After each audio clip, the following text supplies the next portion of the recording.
Good day, viewers and subscribers. Welcome back to my channel. This is Girls Connection, the World Connection. Please remember to subscribe, like, and share. Also, click the notification bell to receive daily news updates locally and internationally. Stories coming up in today's news headlines are: missing teen among 5 arrested following gun seizure in St. James.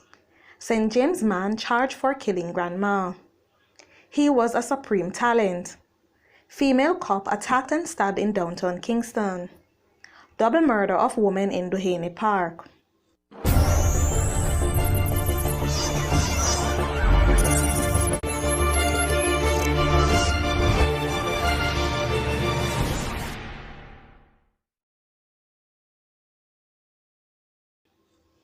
Missing teen among 4 arrested following gun seizure in St. James. The police are reporting that a teenager who reportedly went missing from her house in Old Harbour, St. Catherine in April was one of 4 persons arrested in connection with a seizure of a firearm in New Ramble District, St. James on Monday. The police say the 15-year-old girl, whose identity is being withheld, was reportedly found at a house in the community at which the police and military personnel conducted an operation about 7 a.m. 3 other persons, all males, were also arrested during the operation that saw the seizure of an Intratec submachine gun and 3 9mm rounds of ammunition. The 4 remains in police custody as investigations continue. St. James man charged for killing grandma.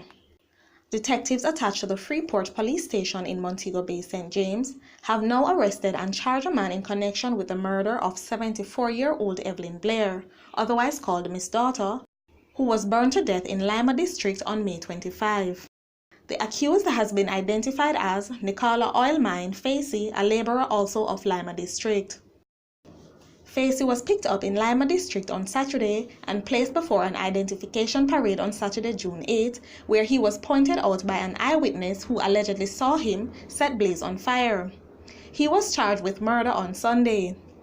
The elderly Christian woman, who many remembered as a prayer warrior, succumbed to severe burns at the Cornwall Regional Hospital after she was doused with gasoline and set on fire by the male. The man allegedly attempted to rape her at her 1-bedroom board dwelling house earlier that morning. Reports are that shortly after 3 a.m. on Thursday, May 25, Blair was at her 1-bedroom board dwelling house when she was allegedly attacked by Facey, who attempted to rape her. She managed to fight off her attacker with a machete and he ran from the house. The grandmother then telephoned her daughter and told her about the incident.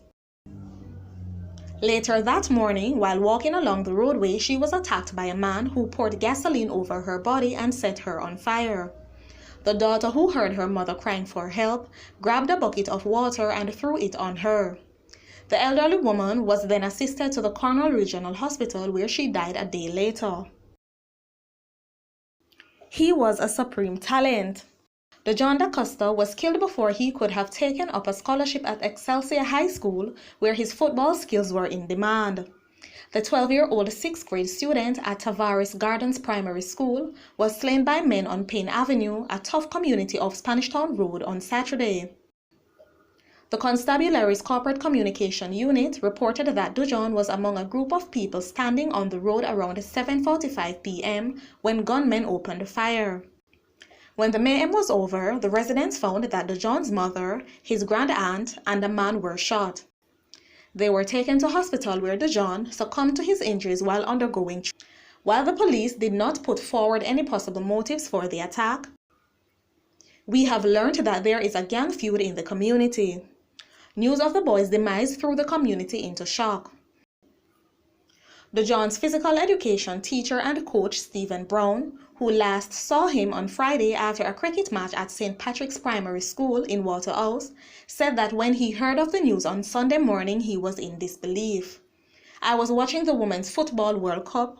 I broke down in tears. I could not continue watching the match. I made a number of calls to confirm. It's like I am in a dream. I don't believe," Brown said.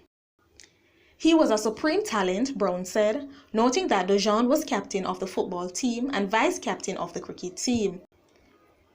He was also a member of the basketball team, which advanced to the semi-finals of the competition following their win against St. Patrick Primary, A team yesterday. Brown said the students are overcome with grief, but are hoping that they will win the competition in Dujon's honor. Like Brown, Excelsior High School's under-14 football coach Omar Stanley was impressed with Dujon's talents. Stanley said that he last spoke to the boy on Thursday when he instructed him to take certain documents to a football training session scheduled for Saturday morning. Dujon did show up, but the session had to be aborted on account of what Stanley said was an emergency seminar for the football coaching staff at the Jamaica Football Federation that morning. Stanley said he was at Medical Associates Hospital with his own mother when Coach Brown informed him about the tragedy. "I started crying, and that is something I don't normally do," he said, adding that Dujon had been training at Excelsior on Tuesdays, Thursdays, and Saturdays for just over a month. According to Terrion Nisbeth, principal of Tavares Garden Primary School, the all-rounder had been destined for greatness. Dujon was very well-rounded sports-wise. He was academically inclined and he was doing well with basketball, football, rugby, and even cricket. He was respectful and quiet. If you wanted to find him, you would have to search well to find him in a crowd. He will be missed, she said. In an effort to help the school family cope with the boy's passing, Nisbeth said representatives from the Encounter Ministries International, a faith-based organization that works closely with the school, led worship sessions at the institution yesterday. The school has also been getting support from the Ministry of Education, the Resident Guidance Counselor, and counselors from nearby schools, she said. "Every child is precious, and we were looking forward to Dujon taking up the scholarship opportunity that was given to him," Nisbeth said. Yesterday when we visited Pineland, Dujon's grandmother Angela Ringrose was seen crying uncontrollably in the arms of Councillor Audrey Smith-Facey. "Him no forget him scholarship," Ringrose cried before removing a neon green shirt from her head. She said that the shirt was the last piece of clothing her grandson had worn. "I hit me tie on me head from Saturday night," Ringrose sobbed. The distraught grandmother said that she would miss her morning routine with him. "Him go Excelsior Saturday morning for training. And me give him bus fare for go at training. Him sleep with me every night. And me wake him up a morning time for him go to school. Who me I go wake up now for go to school a morning time?" she asked in tears. Ringrose said she'd never imagined her first grandchild's shirtless body would be lying on the ground with gunshot wounds.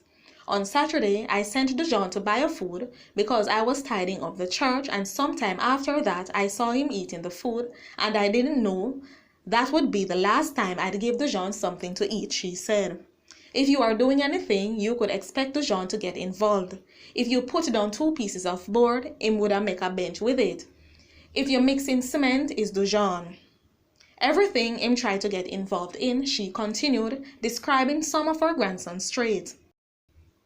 Dujon was expected to be part of the Tavares Garden School leaving ceremony on Friday. Female cop attacked and stabbed in downtown Kingston.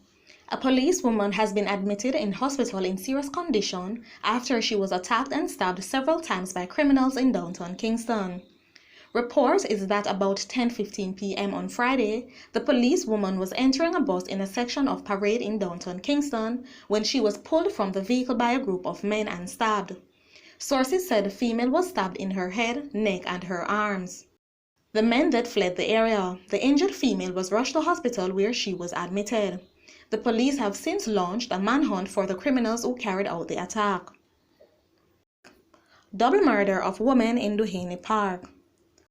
A team of police investigators are probing a double murder in Duhaney Park, St. Andrew, in which the victims, both women, were shot dead execution style on Sunday. Reports are that the females were at home when members of their Keats Avenue community heard several explosions. The police were called to the area and the bodies of the females said to be sisters were found. The killing have since left residents in the community in fear. The police say they are yet to establish a motive for the murders. The names of the victims have not yet been released by the police. This is Girls Connection, the World Connection. Please remember to subscribe, like, and share. Also, leave a comment in the comment section down below. Thank you.